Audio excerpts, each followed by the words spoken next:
ओ भाग्यवान, जल्दी करो, मुझे पानी ला कर दो। कोमल चिड़िया रसोई से पानी लाकर अपने पति को देती है। पति जी, ये लीजिए पानी। क्या हुआ, आज आप बहुत परेशान लग रहे हैं। क्या करूं, मुझे कुछ भी समझ नहीं आता। मैं अपने खेतों में इतनी मेहनत करता हूं, उसके बाद भी फसल अच्छे से नहीं होती, और जो भी होती है वो बहुत कम दाम में बिकती है। पता नहीं ये ऊपर वाला हमारी कौन सी परीक्षा ले रहा है। कोमल, अब तो बैल के चारे के लिए भी मेरे पास पैसे नहीं हैं। कोई बात नहीं जी, आप चिंता मत कीजिए। मैं रोज जंगल से हरी हरी घास काट कर ले आया करूंगी। ये बेचारा बैल हमारे कितने काम आता है, हम इसके लिए इतना तो कर सकते हैं। उस दिन से कोमल चिड़िया जंगल में जाती है और घास काट कर लाती है और वो अपने बैल को खिलाती है। एक दिन कोमल चिड़िया की तबीयत बहुत खराब हो जाती है। आज तो बिल्कुल उठने की हिम्मत नहीं है। क्या करूं? अगर घास नहीं लाई तो बैल बेचारा भूखा रह जाएगा। उठती हूँ और थोड़ी हिम्मत करके घास काट कर ले आती हूँ। फिर कोमल चिड़िया घास लेने के लिए जंगल में चली जाती है। वो धीरे धीरे करके ढेर सारी घास काट लेती है। अब मैं घर जाती हूँ। कोमल चिड़िया घास लेकर घर जाने ही वाली थी कि तभी उसके सामने एक घायल बैल आ जाता है। अरे अरे बैल जी, आप इस जंगल में क्या कर रहे हैं? ये क्या, इस बैल को तो बहुत चोट लगी है। लगता है किसी ने भगाने के लिए इसे जोर से मारा है। फिर कोमल चिड़िया पास की झाड़ियों से एक जड़ी बूटी का पौधा लेकर आती है। बैल जी, आप चिंता नहीं कीजिए, मैं इस बूटी का रस निकालकर आपके घाव पर लगा देती हूँ, उससे आपको आराम मिल जाएगा। जैसे ही चिड़िया घाव पर दवाई लगाने लगती है तो बैल चिड़िया की कटी हुई घास खाने लगता है। बैल जी, लगता है आज ये घास आपके लिए ही काटी जा रही थी। अब ये घास खा लो, अभी कुछ समय है, मैं और जाकर काट लेती हूँ, नहीं तो मेरा बैल भूखा रह जाएगा। कोमल चिड़िया फिर से घास काटने लगती है। तभी उसे चक्कर आ जाते हैं और वो बेहोश होकर वहीं पर गिर जाती है। थोड़ी देर बाद जब चिड़िया की आंख खुलती है तो उसके सामने वही बैल खड़ा हुआ था। चिड़िया, तुम ठीक हो ना? क्या हुआ है तुम्हें? अरे ये क्या बैल जी, आप बोल सकते हैं। तुम्हें मुझसे डरने की कोई जरूरत नहीं है। मैं तुम्हें कोई नुकसान नहीं पहुंचाऊंगा, बल्कि मैं तुम्हारी मदद कर सकता हूँ। बैल जी, आप भला मेरी क्या मदद कर सकते हैं? मेरे पास एक बैल है, हम उसी का पेट पाल लें, यही हमारे लिए काफी है। चिड़िया, मैं कोई साधारण बैल नहीं हूँ, बल्कि एक जादुई बैल हूँ। तुम चलो मेरे साथ, मैं तुम्हारे सारे दुख दूर कर दूंगा। कोमल चिड़िया उड़ने की कोशिश करती है मगर उससे उड़ा नहीं जा रहा था। फिर बैल अपनी शक्ति से चिड़िया को अपने ऊपर बिठाकर उसके घर ले आता है। कोमल, तुम ये किसके बैल पर बैठकर आई हो? पति जी, ये एक जादुई बैल है और हमारी मदद के लिए हमारे घर आया है। कैसी मदद? हमारे पास एक बैल तो है, उसका पेट हमसे भरा नहीं जाता। भला हम इस बैल को चारा कहाँ से ला कर देंगे? आप चिंता नहीं करो, बस एक बार मुझे अपने खेत में ले जाओ। अरे ये क्या, ये बैल तो बोल रहा है। पति जी, इतना ना डरिए, एक बार इसे खेत में लेकर जाते हैं, आखिर देखें तो ये हमें क्या चमत्कार दिखाने वाला है। फिर कोमल चिड़िया और बंटी चिड़ा उस बैल को अपने खेत में ले जाते हैं। वो बैल चिड़िया के खेत में जहाँ जहाँ चलता है वहाँ से सोना निकलने लगता है। ये क्या पति जी, ये तो चमत्कार है। हाँ कोमल, ये सच में चमत्कार है। लगता है ऊपर वाले ने ये बैल हमारे लिए भेजा है। हाँ पति जी, चलिए अब बैल को लेकर घर चलते हैं, वरना कोई पक्षी देख लेगा तो हमसे सवाल करने लगेगा। फिर चिड़िया और चिड़ा वो सारा सोना और बैल को लेकर घर आ जाते हैं। पति जी, मैंने अपनी जिंदगी में कभी इतना सोना नहीं देखा। हाँ कोमल, हमारी गरीबी के दिन दूर हो गए। सुबह होते ही मैं इन्हें बेचकर पैसे ले आऊंगा। अगले दिन बंटी चिड़ा ऐसा ही करता है। वो कभी सुनार को सोना बेचकर अपनी जरूरत का सामान ले आता है। एक दिन कोमल चिड़िया अपने पति से कहती है, पति जी, मैं सोच रही थी क्यों ना हम अपने लिए एक बड़ा घर बनवा लें, आगे जाकर वो हमारे बच्चों के काम आएगा। हाँ हाँ पत्नी, आज रात मैं उस बैल को फिर से खेतों में लेकर जाऊंगा। रात होते ही बंटी चिड़ा और कोमल चिड़िया उस बैल को लेकर खेत में जाते हैं। जैसे ही बैल खेतों में चलने लगता है तो उसके कदमों के नीचे से सोना निकलने लगता है। वो पति पत्नी सारा सोना समेटकर घर आ जाते हैं। ले लीजिए कब्बे सेठ, ये सारा सोना लेकर मुझे पैसे दे दीजिए। हाँ हाँ, पैसे तो मैं दे दूंगा, लेकिन तुम इतना सारा सोना कहाँ से लाते हो? अरे, अगर आपको सोना खरीदना है तो आप खरीदो, नहीं तो मैं किसी और को बेच दूंगा। अरे चिड़े, तुम तो नाराज हो गए, जैसे मैंने तुम्हें कोई राज की बात पूछ ली हो। अच्छा ये लो तुम्हारे सोने के पैसे। फिर बंटी चिड़ा पैसे लाकर अपने लिए एक बड़ा घर बनवा लेता है। अब जब कभी भी बंटी चिड़े को किसी चीज की जरूरत होती तो वो सोना सुनार कपे को बेचकर खरीद लेता। ये इतना सोना लाता कहाँ से है, मुझे इस बात का पता लगाना ही होगा। फिर सुनार कप्पा अपनी पत्नी के पास जाता है और उसे पूरी बात बताता है। पति जी, देर का है कि आज रात को ही इनका पीछा करते हैं, देखते हैं आखिर इनके पास इतना सोना आता कहाँ से है। रात होते ही वो कपे चिड़िया और चिड़े पर नजर रखते हैं। जब चिड़िया और चिड़ा खेतों में बैल को लेकर जाते हैं तो कपे वो सब देख लेते हैं। अच्छा पति जी, यहाँ से आता है सोना, अगर हमें ये बैल मिल जाए तो हमारी भी बल्ले बल्ले हो जाएगी। आधी रात के बाद जब सब पक्षी सो जाते हैं तो वो कपे उस बैल को चुरा कर ले जाते हैं। चल बे बैल, उस चिड़े को बहुत अमीर कर दिया है, अब हम पति पत्नी को भी अमीर कर दे। चले जाओ तुम यहाँ से, वरना मैं तुम्हें बहुत मारूंगा। पति जी, ये बैल तो बोल सकता है। हाँ, मैं बोल भी सकता हूँ और मार भी सकता हूँ। तभी आवाज सुनकर बंटी चिड़ा वहाँ आता है। छोड़ दो मेरे बैल को, तुमने मेरे बैल को क्यों बांध दिया है? पति जी, ये बैल तो हमें कुछ नहीं दे रहा, क्यों ना हम इस चिड़े से ही निकल पाएं। चल बे चिड़े, तेरे पास जो भी है सब निकाल बाहर, मैं तुम्हें कुछ भी नहीं दूंगा। तभी बादल कपे को बहुत गुस्सा आता है और वो पति पत्नी मिलकर चिड़े को मारने लगते हैं। ये देखकर बैल को बहुत गुस्सा आता है और वो पीछे से आकर कप्पा कपी को उठाकर दूर फेंकता है। हाय रे पति जी, मेरी कमर टूट गई। हाँ बिजली, मुझसे भी नहीं उठा जा रहा, कैसा बैल है ये। चलो चलो, यहाँ से भागने में ही भलाई है। ऐसा कहते हुए वो कपे वहाँ से भाग जाते हैं। अरे और कितनी देर लगेगी? कप्पे, इतनी देर तो मैं यहाँ नहीं खड़ा हो सकता। चलो मोटी चोंच वाले, रुकना है तो रुक, वरना जा यहाँ से। आराम से बोल, चीकू, चीकू नाम है मेरा। ठीक से बात कर मुझसे, पहले तू तोतला है, अब तेरी टांगे तोड़कर तुझे लंगड़ा भी कर दूंगा। न जाने तू अपने आप को क्या समझता है, इस जंगल का सबसे बढ़िया मोमोज वाला। अच्छा, तेरा धंधा भी बंद ना करवा दिया तो मेरा नाम भी चीकू नहीं। चीकू तोता गुस्से में अपने घर वापिस आ जाता है। चीकू जी, कहाँ गए थे आप सुबह से? कब से आपका इंतजार कर रही हूँ। कुछ नहीं टिंकी, बस घूमने गया था। जंगल में घूमने से अच्छा है कि तुम भी एक मोमोज का ठेला लगा लो। देखा है उन कफों को, कितना अच्छा चलता है उनका धंधा। अपनी पत्नी की बात सुनकर चीकू तोता मन में सोचने लगता है। अरे वाह, टिंकी ने तो बहुत अच्छी तरकीब दी है, अब मैं भी उस काफे से बदला लूंगा। टिंकी, तुमने आज मेरी आंखें खोल दी है, अब मैं भी लगाऊंगा मोमोज का ठेला। क्या पति जी, आप सच बोल रहे हैं? हाँ, लेकिन एक समस्या है। क्या हुआ? अब क्या समस्या है? टिंकी, मुझे तो मोमोज बनाने ही नहीं आते। आप चिंता क्यों करते हैं, मैं आपको घर से मोमोज बना कर दूंगी, बस आप जाकर उन्हें बाजार में बेचाया करना। तो ठीक है टिंकी, मैं कल से अपना ठेला लगाऊंगा। अगले दिन चीकू तोता जंगल के बाजार में अपना ठेला लगाकर मोमोज बेचने लगता है। आओ आओ पक्षियों, मोमोज ले लो, गरम गरम मोमोज ले लो। चीकू तोते की आवाज सुनकर बादल कप्पा गुस्से से उसके पास जाता है। क्यों भी मोटी चोंच वाले, तेरी हिम्मत कैसे हुई यहाँ अपना ठेला लगाने की? अच्छा कप्पे, मुझे अपना ठेला लगाने के लिए किसी से पूछने की जरूरत नहीं है। तोते की बात सुनकर कप्पे को गुस्सा आता है। देख तोते, अपना ठेला यहाँ से हटा ले, वरना क्या, तो डरना है डर लो, मैं अपना ठेला यहाँ से नहीं हटाऊंगा। बादल कप्पा गुस्से में वहाँ से चला जाता है। दिन भर चीकू तोता अपने मोमोज बेचता है, लेकिन कोई भी पक्षी उसके मोमोज खरीदने नहीं आता। शाम को अपना ठेला लिए थका हारा तोता घर जाता है। क्या हुआ पति जी, आज मोमोज सारे बिक गए क्या? फिर चीकू तोता सारी बात अपनी पत्नी को बताता है। क्या करूं चिंकी, अब मैं क्या अपना धंधा बंद कर दूं?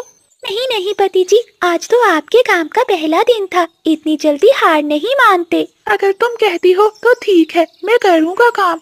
अगले दिन भी चीकू तोता अपना ठेला लिए खाली बैठा था। मेरी तो किस्मत ही खराब है, जिस काम में हाथ डाला है कभी 2 दिन से ज्यादा नहीं चला। तोता उदास बैठा ये सब सोच ही रहा था कि तभी उसके पास कबूतर आता है। अरे तोते भाई, तुमने मोमोज का ठेला लगा लिया और मुझे बताया भी नहीं। तुम्हें इतने क्या, मैं जो काम भी करूं। अरे गुस्सा क्यों करते हो, मुझे 1 लीटर दूध दे दो। क्या दूध? तुम्हें यहाँ कोई गाय बंधी दिखाई दे रही है? तो फिर मैं कहाँ आ गया चिड़िया बहन। अले अले, मैं चिड़िया नहीं तोता हूँ और मैं यहाँ मोमोज बेच रहा हूँ। अच्छा अच्छा, तो मुझे एक प्लेट लगा दो मोमोज की। कबूतर वो सारे मोमोज खा जाता है। अरे क्या बात है इन पकोड़ों की, ये तो बहुत स्वादिष्ट थे। अच्छा अब मैं चलता हूँ। ताहा ताहा, पहले मेरे पैसे तो दो। कैसे पैसे? मैं तो तुम्हारा दोस्त हूँ, भला दोस्त से भी कोई पैसे लेता है? वैसे भी मेरे पास तो कोई पैसे नहीं। अच्छा, अगर पैसे नहीं थे तो मोमोज क्यों खाए? तभी तोता सोचता है, क्यों ना मैं इसे अपने ठेले पर काम पर लगा दूं, इससे मेरे पैसे भी वसूल हो जाएंगे। ठीक है, अगर तेरे पास पैसे नहीं है तो तू मेरे साथ मेरे ठेले पर काम करवाएगा। ठीक है तोते भाई, मैं काम करने के लिए तैयार हूँ। वैसे भी मेरे पास करने के लिए कोई काम नहीं है। दोपहर तक तोते के ठेले पर कोई भी ग्राहक नहीं आता। अरे खले खले, मेरा मुंह क्या देख रहे हो? जाओ किसी ग्राहक पक्षी को लेकर आओ।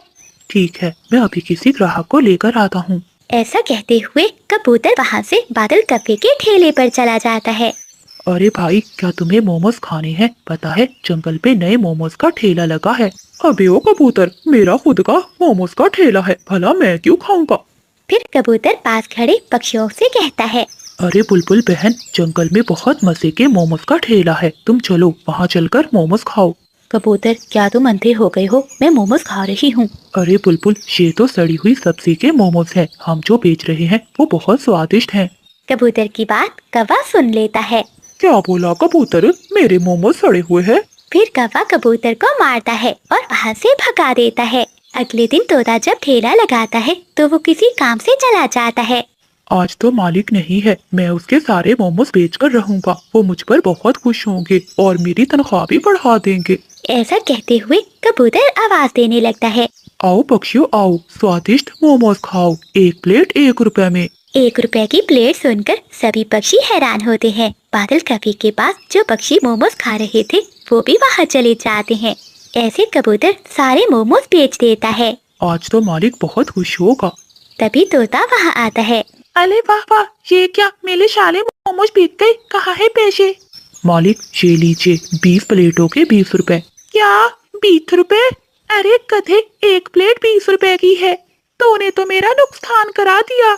ऐसा कहते हुए तोता कबूतर को मारने लगता है और वहाँ से भगा देता है। कबूतर रोता हुआ वहाँ से चला जाता है। मौके का फायदा उठाकर बादल कौवा कबूतर के पीछे जाता है और वो कबूतर को भड़काने लगता है। देखो कबूतर, तुम कितने अच्छे हो, तुमने उसका भला किया और उसने तुम्हें ही मारा। हाँ कौवे यार, वो बहुत बुरा है, मैं उसे अपना बदला जरूर लूंगा। हाँ कबूतर यार, मैं तो कहता हूँ तुम उसके ठेले को आग लगा दो। हाँ तुम ठीक कह रहे हो, मैं आज रात को ही उसके ठेले को आग लगा दूंगा। इतना कहकर गुस्से में कबूतर वहाँ से चला जाता है। हो, अब लगा निशाना तीर पर। रात के अंधेरे में कबूतर मशाल लिए तोते के ठेले की ओर जा रहा था। तभी उसकी याददाश्त चली जाती है। तभी वो तोते के घर जाने की बजाय कौवे के घर की ओर चला जाता है। कबूतर कौवे के ठेले में आग लगा देता है और वहाँ से चला जाता है। अगली सुबह जैसे ही बादल कौवा अपने ठेले को देखता है तो चौंक जाता है। ए ऊपर वाले, ये क्या हो गया? मुझे मालूम है ये जरूर उस पागल कबूतर ने ही किया होगा, लेकिन अब मैं ये बात किसी को बता भी नहीं सकता। हाय मैं लुट गया, मैं बर्बाद हो गया। उधर कौवे का ठेला ना होने की वजह से तोते के ठेले पर रश लग जाता है। जंगल में एक कोमल नाम की चिड़िया रहती थी। उसके माता पिता की मृत्यु हो चुकी थी। ए ऊपर वाले, आपने मेरे साथ ऐसा क्यों किया? मुझसे मेरे माता पिता क्यों छीन लिए? अब मैं जंगल में किसके सहारे रहूंगी? अगली सुबह कोमल चिड़िया पूरे जंगल में काम ढूंढने निकलती है। सुबह से ढूंढ रही हूँ लेकिन कोई काम भी नहीं मिल रहा। तभी कोमल चिड़िया एक कबूतर चाचा के पास जाती है जो अंडे बेचता था। चाचा जी, आप मुझे अपनी दुकान पर रख लीजिए, मैं ये आपके अंडे घरों में बेचाया करूँगी। बेटी, तुम बहुत छोटी हो, तुम ये अंडे नहीं बेच सकती। हाँ तुम ऐसा करना, मेरे मुर्गी फार्म में अंडे जमा कर दिया करना। ये सुनकर कोमल चिड़िया खुश हो जाती है और अगले दिन से मुर्गी फार्म पर अंडे इकट्ठे करने लगती है। अब उसी से उसका गुजारा बहुत अच्छा चल रहा था। एक दिन, अरे कोमल बेटिया, इस मुर्गी की टांग पर क्या हुआ है? लगता है इसे कोई बीमारी हो गई है। तुम इस मुर्गी को ले जाओ और इसे झील की दुकान पर दे आना, वरना ये बाकी मुर्गियों को भी बीमार कर देगी। लेकिन चाचा, वो तो इस मुर्गी को काट कर बेच देगी। हाँ तो ये ठीक ही तो है, अब इस मुर्गी का यहाँ पर कोई काम नहीं है। कबूतर चाचा, आप ये मुर्गी मुझे दे दें। तुम इस बीमार मुर्गी का क्या करोगी? चाचा जी, आप मुझे ये मुर्गी दे दीजिए ना प्लीज। कोमल चिड़िया के जिद करने पर कबूतर चाचा उसे मुर्गी दे देता है। चिड़िया खुश होकर वो मुर्गी लेकर अपने घर चली जाती है। मुर्गी, आओ मेरे पास, मैं तुम्हारी चोट पर हल्दी लगा देती हूँ। मेरी माँ कहती थी कि चोट पर हल्दी लगाने से चोट जल्दी ठीक हो जाती है। फिर चिड़िया मुर्गी की चोट पर हल्दी लगा देती है, लेकिन उसकी चोट ठीक नहीं होती। दिन ब दिन उसकी हालत और भी खराब होती जाती है। मेरे पास तो पैसे भी नहीं है जो मैं मुर्गी का इलाज करवा सकूं। कभी सेठ के घर जाती हूँ और उससे कुछ पैसे उधार ले लेती हूँ। फिर कोमल चिड़िया कव्वे के घर जाती है और उसे पैसे उधार मांगती है। क्यों ना मैं इस छोटी चिड़िया से इसका घर अपने नाम करवा लूं। इसके तो आगे पीछे भी कोई नहीं है। ओ छोटी चिड़िया, पैसे तो मैं तुझे दे दूंगा, लेकिन तुझे अपना घर मुझे देना होगा। बेचारी चिड़िया भोलेपन में अपना घर कव्वे को दे देती है और बदले में पैसे ले लेती है, और वो उन पैसों से अपनी मुर्गी का इलाज करवाने लगती है। अब मेरी मुर्गी बिल्कुल ठीक हो गई है। तभी बादल कव्वा वहाँ आता है। चल चल चिड़िया, निकल यहाँ से, ये घर अब मेरा है। मैं अकेली कहाँ जाऊंगी? मैं जल्द ही आपके पैसे आपको लौटा दूंगी। बादल कव्वा चिड़िया की एक बात भी नहीं सुनता और उसे घर से निकाल देता है। चिड़िया अपनी मुर्गी को उठाए रो रही थी। अब मैं कहाँ जाऊँ? मेरा तो कोई भी नहीं है।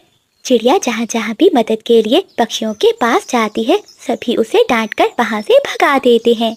वो एक पेड़ के नीचे जाकर बैठ जाती है। अब हम कहाँ जाएं? मेरी प्यारी मुर्गी, तुम ही मुझे बताओ। तभी मुर्गी घने जंगल की ओर भाग जाती है। अरे मेरी प्यारी मुर्गी, कहाँ जा रही हो? सुनो तो, इधर आओ। उधर घना जंगल है, उधर मत जाओ। चिड़िया की मुर्गी घने जंगल में एक गुफा के अंदर चली जाती है। चिड़िया भी अपनी मुर्गी के पीछे पीछे थी। अरे मेरी प्यारी मुर्गी, तुम इस गुफा में क्यों आई हो? पता है बाहर जंगल में बारिश होने लगी है, क्यों ना हम आज रात यहीं गुजार लें। उस दिन से कोमल चिड़िया मुर्गी के साथ उसी गुफा में रहने लगती है। एक दिन उस गुफा में एक उल्लू साधु आता है। अरे वो छोटी बच्ची, तुम इस गुफा में क्या कर रही हो? साधु जी, मेरे पास घर नहीं है, इसलिए मैं और मेरी मुर्गी यहाँ रह रहे हैं। फिर कोमल चिड़िया सारी बात साधु उल्लू को बताती है। फिर साधु उल्लू मंत्र पढ़ता है।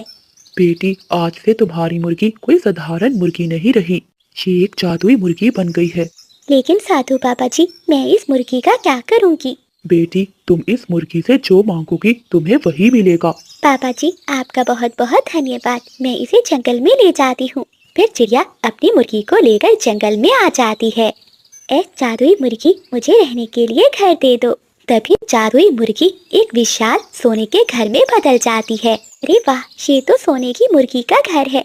फिर चिड़िया उस सोने के घर में रहने लगती है। ये बात पूरे जंगल में फैल जाती है। तभी बादल कव्वा चिड़िया के पास आता है। अरे चिड़िया बेटी, ये इतना बड़ा सोने की मुर्गी का घर कहाँ से आया? इसे अगर कोई चुरा कर ले गया तो तुम्हें तो पता है पास के पहाड़ी इलाके में उल्लू रहते हैं। वो बहुत बड़े चोर हैं, वो तुम्हें मारकर ये घर ले जाएंगे। नहीं नहीं कव्वे अंकल, ये घर कोई मामूली घर नहीं है। ये घर तो एक जादुई मुर्गी का घर है। देखना, ये घर मुसीबत में मेरी रक्षा भी करेगा। ये चिड़िया तो बहुत चालाक है, कितना डरा रहा हूँ, लेकिन अपनी बात पर ही अड़ी हुई है। ऐसा सोचते हुए बादल कव्वा वहाँ से चला जाता है। ए मुर्गी का जादुई घर, मुझे बहुत भूख लगी है, मुझे खाने के लिए भोजन दे दो। तभी चिड़िया के सामने बहुत अच्छे अच्छे भोजन आ जाते हैं, जिसे खाकर चिड़िया सो जाती है। आधी रात को चिड़िया की आँख खुलती है। ये मुझे ऐसा क्यों लग रहा है जैसे सब कुछ हिल रहा है। तभी मुर्गी घर बहुत तेज तेज हिलने लगता है। ये सब क्या हो रहा है? तभी चिड़िया घर के बाहर आ जाती है। ये तुम सब पक्षी मेरे घर को कहाँ लेकर जा रहे हो? रुको सब। कुछ पक्षी रस्सी से खींचकर उस घर को अपने साथ लेकर जा रहे थे। ए जादुई मुर्गी का घर, इन पक्षियों को अच्छा सबक सिखाओ। जैसा तुम चाहती हो वैसा ही होगा। तभी जादुई सोने का घर जादू करता है और ढेर सारी मुर्गियां आकर उन पक्षियों को वहां से भगा देती हैं। ऐसे ही एक दिन एक बूढ़ा तोता वहां आता है। क्या हुआ तोते अंकल जी, आप ऐसे रो क्यों रहे हैं? क्या बताऊं बेटी, मैंने अपने बेटे के इलाज के लिए कव्वे सेठ से पैसे उधार लिए थे। उसने चालाकी से मेरा घर ले लिया। अब वो मुझे घर से निकाल रहा है। अब मैं कहाँ जाऊंगा? तोते अंकल जी, आप चिंता नहीं करें, मैं कुछ करती हूँ। ए जादुई सोने की मुर्गी, मुझे कुछ पैसे दो। मुझे तोते के घर को कफे सेठ से छुड़वाना है। तभी चिड़िया के सामने ढेर सारे पैसे आ जाते हैं। चिड़िया पैसे लेकर कफे सेठ के पास जाती है। ये लो कफे अंकल, ये रहे पैसे, अब तोते के घर को लौटा दो। अच्छा, अब तो पक्षियों की मदद करेगी। जा, भाग जा यहाँ से, मैं नहीं दूंगा घर। हाँ, छोटी चिड़िया, एक शर्त पर मैं घर दे सकता हूँ, अगर तू वो विशाल जादुई सोने का घर मुझे दे दे। ऐसे नहीं मानेगा ये, इसे तो सबक सिखाना ही होगा। ठीक है कफे सेठ, आप ले लो, आप मेरे घर को ले लो। फिर चिड़िया अपना घर दे देती है और कौवा तोते को उसका घर लौटा देता है। बेटी, तुम्हारा बहुत बहुत धन्यवाद। परंतु बेटी, तुमने मेरे लिए अपना घर क्यों दे दिया? अब तुम कहाँ रहोगी? ऐसा करो बेटी, तुम हमारे साथ ही रह लो। आप देखते रहिए तोते अंकल कि इस कफे को अब मैं कैसा मजा सिखाती हूँ। अब ये जादुई घर मेरा हो गया, मैं रहूंगा इस घर में। ए जादुई घर, जरा जोर जोर से हिलकर तो दिखाओ। चिड़िया के बोलते ही वो घर जोर जोर से हिलने लगता है। अरे, ये क्या हो रहा है? इतनी जोर जोर से ये घर क्यों हिल रहा है? अरे, मर गया मैं, मेरी कमर टूट गई। कौवा जल्दी से घर से बाहर आता है। रखो अपना घर अपने पास, मैं नहीं रहूंगा। क्यों कवि अंकल, अब रहो इस घर में। ये घर तो ऐसे ही हिलता है क्योंकि ये जादुई मुर्गी का घर है। नहीं नहीं, मुझे नहीं रहना यहाँ। ऐसा कहते हुए बादल कौवा वहाँ से भाग जाता है और वो घर चिड़िया का हो जाता है। एक जंगल में बादल और भूरे नाम के दो कौवे रहते थे। दोनों में हर रोज झगड़ा हुआ करता था कि आखिर माँ किसके पास रहेगी। दोनों कौवे ये फैसला करते हैं कि वो अपनी माँ को घर से निकाल देंगे। ये सुनकर तो बूढ़ी कौवी के पैरों तले जमीन निकल जाती है। बेटा, मैंने तुम्हें बचपन से लेकर आज तक कभी कोई कमी नहीं होने दी, और आज जब मेरे पंख काम नहीं करते तो तुम मुझे घर से निकाल रहे हो। मुझे कोई शौक नहीं है तुम्हें घर से निकालने का, लेकिन क्या सारी उम्र मैं ही तुम्हारी जिम्मेदारी उठाऊंगा? पूरे का भी हक बनता है कि नहीं? तू बड़ा है, तूने ही माँ के ज्यादा पैसे खर्च किए हैं। मैं तो बच्चे कुचे में ही गुजारा कर लेता था ना। लेकिन बच्चों, मैंने तुम दोनों को एक समान ही चीजें दी हैं, भले जो भी खाने के लिए हो। माँ, वो जमाना और था, क्या तुम नहीं चाहती कि हम भाई खुशी खुशी रहे? बादल, मैंने तो हर समय चाहा है कि तुम दोनों भाई हमेशा खुश रहो। ठीक है बच्चों, जब तुम दोनों ने फैसला कर ही लिया है तो मैं तुम दोनों को छोड़कर जा रही हूँ। बूढ़ी कौवी रोती हुई वहाँ से चली जाती है। ये देखकर बादल और भूरा बहुत खुश होते हैं कि उन दोनों की माँ से जान छूट गई है। दूसरी ओर बूढ़ी कौवी अब पक्षियों से मांग मांग कर दाना खाने लगती है। बेटा, ऊपर वाले के लिए मेरी कुछ मदद कर दो। बढ़िया, सुबह सुबह कोई काम नहीं मिलता जो मांगने चली आती हो। तोते बेटा, ऐसी उम्र में भला मैं क्या काम करूं, तुम ही बताओ। तभी पास खड़ा उल्लू बूढ़ी कौवी से कहता है, तुम मेरे साथ चलकर मेरी बकरियों का ध्यान रखना, मैं तुम्हें बदले में दाना दूंगा। ये सुनते वो बूढ़ी कौवी उल्लू के साथ चली जाती है। ये रही मेरी बकरियां, यही रहती हैं। आज से तुम भी इनके साथ यही रहोगी। फिर बूढ़ी कौवी सारा दिन बकरियों का ध्यान रखती है। शाम होते ही उल्लू कुछ सूखे चने के दाने लेकर आता है। बेटे, ये तो दाने बहुत सख्त हैं, मैं नहीं खा सकती। अच्छा, बड़े नखरे हैं बुढ़िया तेरे। भीख मांगने से तो अच्छा है तुझे ये दाने मिल रहे हैं। ऐसा कहते हुए उल्लू वो दाने रखकर वहाँ से चला जाता है। ऐ ऊपर वाले, ये कैसे दिन दिखा दिए हैं तूने मुझे। मैंने कभी अपने बच्चों को ऐसे दाने नहीं खिलाए, आज उन्हीं की वजह से मुझे ये दिन देखना पड़ रहा है। तभी कौवी देखती है कि एक बकरी का छोटा बच्चा अपनी माँ का दूध पीने के लिए तरस रहा है। लगता है ये बच्चा भी मेरी तरह भूखा ही है, इसे दूध पिला देती हूँ। फिर बूढ़ी कौवी जाकर छोटी बकरी के बच्चे की रस्सी खोल देती है। जब उल्लू वहाँ आकर देखता है तो उसे बहुत गुस्सा आता है और वो एक लाठी से बूढ़ी कौवी को मारने लगता है। पागल बुढ़िया, तू बच्चे को दूध पिलाएगी तो मैं दूध कहाँ से बेचूंगा? क्या मैं तुझे अपना नुकसान करवाने के लिए यहाँ लेकर आया था? जा जा, निकल जा यहाँ से। वो बूढ़ी कौवी चुपचाप वहाँ से निकल जाती है। अगर मैं भी एक बकरी ले लूं तो उसका पालन करके मेरा गुजारा हो जाएगा। तभी वो झील के पास जाती है। चील चाची, क्या मुझे एक बकरी मिल सकती है? हाँ, क्यों नहीं, पैसे दो और ले जाओ। लेकिन मेरे पास तो पैसे नहीं है। मैं तुम्हारे यहाँ काम कर दिया करूँगी, बदले में मुझे एक बकरी दे देना। ठीक है, कल से काम पर आ जाना। अगले दिन से वो बूढ़ी कभी वहाँ पर सारी बकरियों की सेवा करती है, उन्हें चारा डालती है। एक दिन बूढ़ी कभी बकरियों को लेकर जंगल में चराने जाती है। तभी वो बकरियाँ एक कभी के खेत में घुस जाती है। ये देखकर कभी को बहुत गुस्सा आता है और वो बकरी को मारने लगती है, जिससे बकरी घायल हो जाती है। कुछ ही दिनों बाद वो बकरी मर जाती है। अपनी माँ को मरा हुआ देखकर बकरी का छोटा बच्चा रोने लगता है। बूढ़ी कभी से उसके आंसू देखे नहीं जाते। रो मत बेटा, मुझे पता है तुम पर क्या बीत रही होगी। मेरे बच्चों ने मुझे घर से निकाल दिया। अपनों से अलग होना क्या होता है मैं अच्छे से समझती हूँ। फिर वो बूढ़ी कभी रोज बकरियों को चारा डालती है और उस छोटे बच्चे से बहुत प्यार करती है। लेकिन चील उस छोटे बच्चे को दूध नहीं देती थी, जिससे उसकी हालत खराब हो जाती है। तभी कभी चील से कहती है, तुम इसे दूध क्यों नहीं देती हो? ऐसे तो ये बच्चा मर जाएगा। तुझे इसकी बहुत चिंता है, तू एक काम कर, तू ही इसे ले जा। बूढ़ी कभी ये सुनकर बकरी के छोटे बच्चे को अपने साथ ले जाती है, लेकिन उसके पास उसे देने के लिए कुछ भी नहीं था। बूढ़ी कभी के पास एक सोने की छोटी सी चैन थी, जिसे बेचकर वो बकरी का इलाज करवाती है और उसे पीने के लिए दूध ला कर देती है। ये देखकर बकरी के छोटे बच्चे को बुढ़िया पर तरस आ जाता है और वो मन में सोचता है, ए ऊपर वाले, काश मैं इस माँ का कर्ज उतार सकता। एक दिन कभी बहुत बीमार हो जाती है, कोई भी उसे देखने वाला नहीं था। ये देखकर बकरी का छोटा बच्चा रोने लगता है और मन में सोचता है, काश मैं बूढ़ी माँ जी के लिए कुछ कर सकता, लेकिन अब मैं इन्हें ऐसे भी नहीं देख सकता।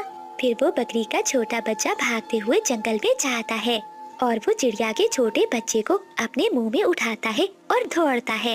अरे शेखिया, ये बकरी का बच्चा तो मेरे बच्चे को लेकर जा रहा है।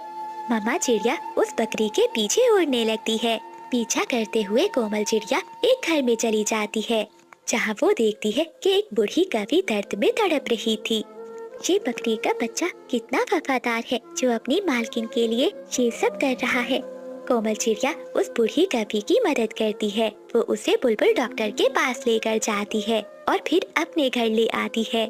माँ जी, आप ऐसे अकेले क्यों रह रही थी? आपके बच्चे नहीं है? रोते हुए बूढ़ी सारी बात चिड़िया को बताती है। देखो चिड़िया, ये बकरी का छोटा बच्चा मेरा खुद का बच्चा नहीं है, फिर भी मेरा कितना ध्यान रखा है इसने। एक मेरे बच्चे हैं जिन्होंने अपने लालच के लिए मुझे घर से निकाल दिया। मैं उन पर बोझ बन गई थी। बूढ़ी कभी को रोता देखकर बकरी का छोटा बच्चा भी रोने लगता है।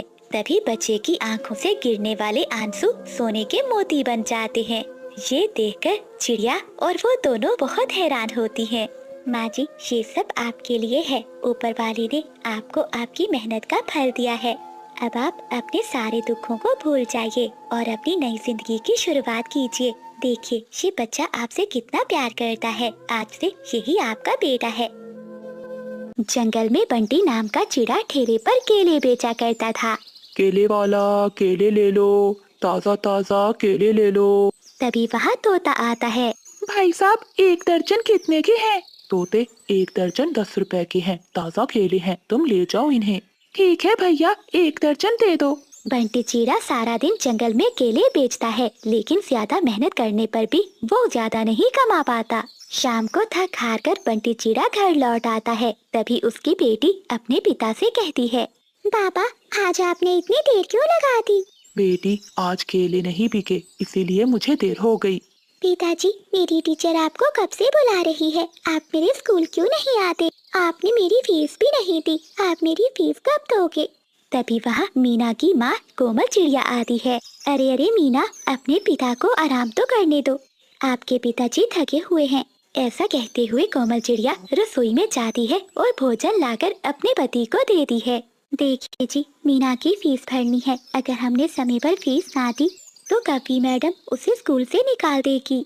ये सुनकर बंटी चिड़ा बहुत उदास मन से कहता है, कोमल, अब तुम्हें क्या बताऊं, तुम तो जानती हो काम तो चल नहीं रहा, कोई भी पक्षी अब केले नहीं खरीदता। अगर ऐसे ही चलता रहा तो मीना की पढ़ाई खराब हो जाएगी और फिर वो भी हमारी तरह अनपढ़ ही रह जाएगी। कोमल, तुम चिंता नहीं करो, मैं कोई ना कोई रास्ता जरूर निकाल लूंगा। अगली सुबह बंटी चिड़ा फिर से अपना ठेला लिए जंगल में केले बेचने निकल जाता है। रास्ते में जाते हुए उसे एक बूढ़ा पक्षी गिरा हुआ दिखाई देता है। बंटी तुरंत उस पक्षी के पास जाता है। अरे क्या हुआ आपको? बाबा जी आप ठीक तो है ना?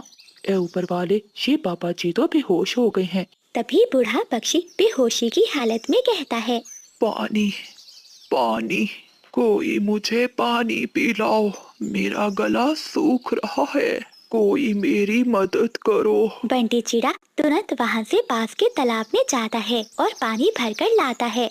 वो बूढ़े पक्षी को उठाता है और उसे पानी पिलाता है। अरे बेटा, मेरी मदद करने के लिए तुम्हारा बहुत बहुत धन्यवाद। अगर आज तुम नहीं आते तो न जाने मेरे साथ क्या होता। लेकिन बाबा जी, आप इतने घने जंगल में अकेले क्या कर रहे हैं? क्या बताऊं बेटा, मेरी तो किस्मत ही खराब है। मेरा एक ही बेटा था और उसने मुझे घर से निकाल दिया। अब मेरा इस जंगल में कोई भी सहारा नहीं है। बुढ़ापे में अब ना तो कोई घर है और ना ही कोई ठिकाना। बाबा जी, मैं अपनी पत्नी कोमल और अपनी छोटी बेटी के साथ रहता हूँ। मेरा भी उनके सिवा कोई नहीं है। अगर आप चाहें तो आप मेरे साथ रह सकते हैं। आप मेरे पिता के समान हैं। बेटा, तुम सच में बहुत भले पक्षी हो, वरना इस जंगल में कोई पक्षी भी दूसरे पक्षी की मदद नहीं करता। इसके बाद बंटी चिड़ा उस बूढ़े पक्षी को अपने साथ घर ले जाता है। कोमल, ये बाबा जी बहुत परेशान हैं और पता है इनके साथ बहुत बुरा हुआ है। फिर बंटी चिड़ा बूढ़े बाबा की सारी बात अपनी पत्नी को बताता है। ए ऊपर वाले, कितने बेदर्द पक्षी हैं इस जंगल में, जिन्हें अपने माता पिता की कोई कदर नहीं है। क्या अगर पक्षी बूढ़ा हो जाए तो उसे घर से निकाल देना चाहिए? ये तो बहुत बड़ा पाप है। उस दिन के बाद से कोमल चिड़िया और बंटी चिड़ा उस बूढ़े पक्षी की देखभाल करते हैं। कोमल चिड़िया समय पर उस बूढ़े पक्षी को खाना देती है और वो बूढ़ा पक्षी अब उनके साथ खुशी खुशी रहने लगता है। एक दिन बंटी चिड़ा पूरा दिन जंगल में केले बेचने के बाद जब घर वापस लौटता है तो उसकी बेटी रो रही थी। क्या हुआ मीना, तुम रो क्यों रही हो? पिताजी, मैंने आपसे कहा था ना कि मेरे स्कूल की फीस भर दे। देखा, कभी मैडम ने मुझे स्कूल से निकाल दिया। ये सब आपके कारण हुआ है, आप मेरी फीस नहीं भर सकते। ऐसे रोते हुए मीना घर से बाहर चली जाती है और एक पेड़ के नीचे बैठकर रोने लगती है। बंटी चिड़ा बहुत बेबस था, वो भी रोने लगता है। ये सारी बातें वो बूढ़ा पक्षी सुन लेता है। बंटी, तुम बहुत भले पक्षी हो, तुमने मेरा जितना किया कोई अपना भी ना करता। तुम सबके साथ रहकर मुझे बहुत अच्छा लगा, लेकिन अब मुझे जाना चाहिए। लेकिन पापा जी, आप हमें छोड़कर क्यों जा रहे हैं और आप अकेले कहाँ रहेंगे? बेटा, तुम सबने मेरी बहुत सेवा की, अब मेरा समय आ गया है, मुझे अब यहाँ से जाना चाहिए। लेकिन जाते हुए मैं तुम्हें कुछ देना चाहता हूँ। बेटा, ये कुछ दाने हैं, तुम इन दानों को अपने बागीचे में बो देना, उसके बाद तुम्हारे सारे दुख खत्म हो जाएंगे। ऐसा कहते हुए वो बूढ़ा पक्षी वहाँ से चला जाता है। फिर बंटी चिड़ा उन दानों को ले जाता है और अपने बागीचे में बो देता है। देखते ही देखते कुछ दिनों में बागीचे में एक बड़ा सुंदर केले का पेड़ लग जाता है, जिस पर सोने के केले लगे थे। चिड़ियाओं का वो परिवार जब केले के पेड़ को देखते हैं तो बहुत खुश होते हैं। कोमल देखो, इस पेड़ पर तो सोने के केले लगे हुए हैं। अब तो हम बहुत अमीर हो जाएंगे और हमारे सारे दुख भी दूर हो जाएंगे। तभी केले के पेड़ से एक आवाज आती है, बेटा, ये तुम्हारी मेहनत का फल है। आज से इस जादुई पेड़ पर सिर्फ तुम्हारा ही हक है।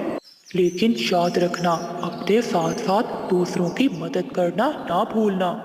उस दिन के बाद से बंटी चिड़ा फिर से अपनी बेटी को स्कूल भेजता है। वहीं अब बंटी चिड़े के हालात ठीक हो जाते हैं और वो गरीब पक्षियों की भी मदद करने लगता है।